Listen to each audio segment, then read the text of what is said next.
মোল কী জিনিস সেটা নিয়ে আমরা প্রায়ই প্যারা খাই। তো আজকে আমরা শেখার চেষ্টা করব মোল জিনিসটা আসলে কি।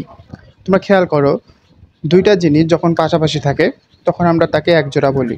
আবার চারটা জিনিস থাকলে সেটাকে হালি বলি। সেটা চারটা ডিম হতে পারে বা চারটা আর যে জিনিসই হোক হালি বলি। আবার যদি 12টা কোনো জিনিস একখানে থাকে তখন সেটাকে আমরা ডজন বলি। তাইলে দেখো, প্রত্যেকটা অ্যামাউন্টের একটা নাম আছে। হ্যাঁ, দুইটি থাকলে এক জোড়া, চারটি হইলে হালি, 12টা হইলে ডজন।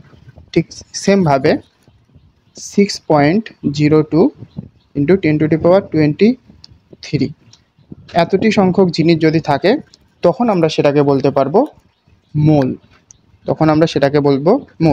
এখন এটা যে কোনো কিছু হতে পারে। 6.02 ইন্টু 10⁻23 মানুষ হইলে তাহলে 1 মোল মানুষ আছে। যদি এতটি সংখ্যক অণু থাকে তখন 1 মোল অণু। যদি এত সংখ্যক পরমাণু থাকে তখন 1 মোল পরমাণু।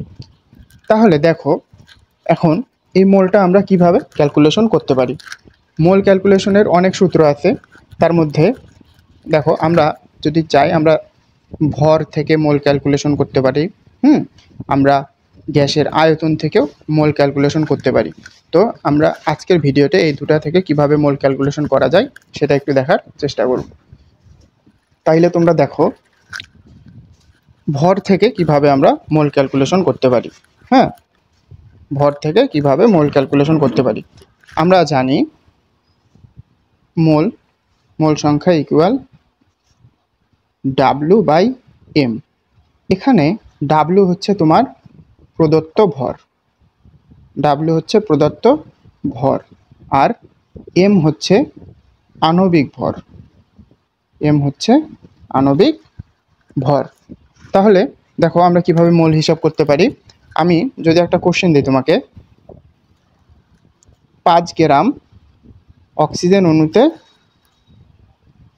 অক্সিজেন অণু সমান কত মোল, এটা তোমাকে আমি একটা প্রবলেম দিলাম। এটা কিভাবে সলভ করব।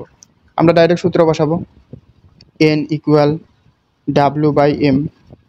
তাহলে এখানে আমরা দেওয়া আছে প্রদত্ত ভর 5 অক্সিজেন অণুর, আর m অক্সিজেনের আণবিক ভর আমরা জানি 32। তাহলে আমরা বলতে পারবো 5 গ্রাম অক্সিজেন অণু সমান 5/32 মোল। এটা হচ্ছে ভর দিয়ে কিভাবে মোল নির্ণয় করা যায়। এখন আমরা দেখব আয়তনের সাহায্যে কিভাবে মোল সংখ্যা নির্ণয় করা যায়।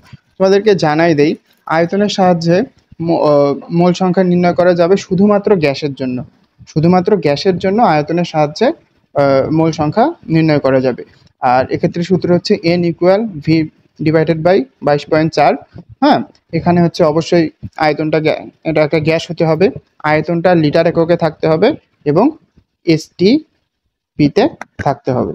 তাহলে আমরা যদি এই ক্রাইটেরিয়াগুলো ফলো করে তাইলে আমরা আয়তনের সাহায্যে গ্যাসের মোল সংখ্যা নির্ণয় করতে পারবো। তাইলে তোমার যদি আমি একটা প্রবলেম দেই যে STP-তে 200 মিলিলিটার, হ্যাঁ, STP-তে 200 মিলিলিটার অক্সিজেন গ্যাস ইকুয়াল কত মোল। তাহলে এই প্রবলেমটা আমরা কিভাবে সলভ করব। হ্যাঁ, তাহলে এখানে দেখো, STP-তে দেওয়া আছে, ঠিক আছে, অক্সিজেন গ্যাসও দেওয়া আছে, কিন্তু এখানে আয়তনটা মিলিলিটারে দেওয়া আছে, কিন্তু আমরা জানি আয়তনটা হবে লিটারে। তাইলে আমরা যেটা করব, আয়তনটাকে প্রথমে লিটার বানাই নিব। তাইলে 200/1000 ইকুয়াল 0.2 লিটার। এখন আমরা সূত্র বসাই দিব, n ইকুয়াল V/22.4 মানে 0.2 ডিভাইডেড বাই 22.4, যেটা আসবে তত মোল হবে অ্যান্সার। তাইলে মোলটা কি হবে, আমরা আবার যদি খেয়াল করি, মোল হচ্ছে 6.02 ইন্টু 10⁻23 এতটি সংখ্যক অণু বা পরমাণু ইকুয়াল 1 মোল। তার মোল আর হচ্ছে তোমার মোল ক্যালকুলেশনের সূত্র অনেক আছে, তার মধ্যে আমরা আয়তন এবং ভরের সাহায্যে কিভাবে মোল সংখ্যা নির্ণয় করা যায় তা দেখলাম। ভরের সাহায্যে নির্ণয় করতে হলে n ইকুয়াল W/m। W হচ্ছে প্রদত্ত ভর গ্রাম এককে, আর m হচ্ছে আণবিক ভর। আর গ্যাসের ক্ষেত্রে আমরা মোল সংখ্যা নির্ণয় করার জন্য আয়তনটা অবশ্যই হতে হবে লিটারে এবং STP-তে থাকতে হবে আয়তন। এইভাবে আমরা মোল সংখ্যা নির্ণয় করতে পারি। ধন্যবাদ।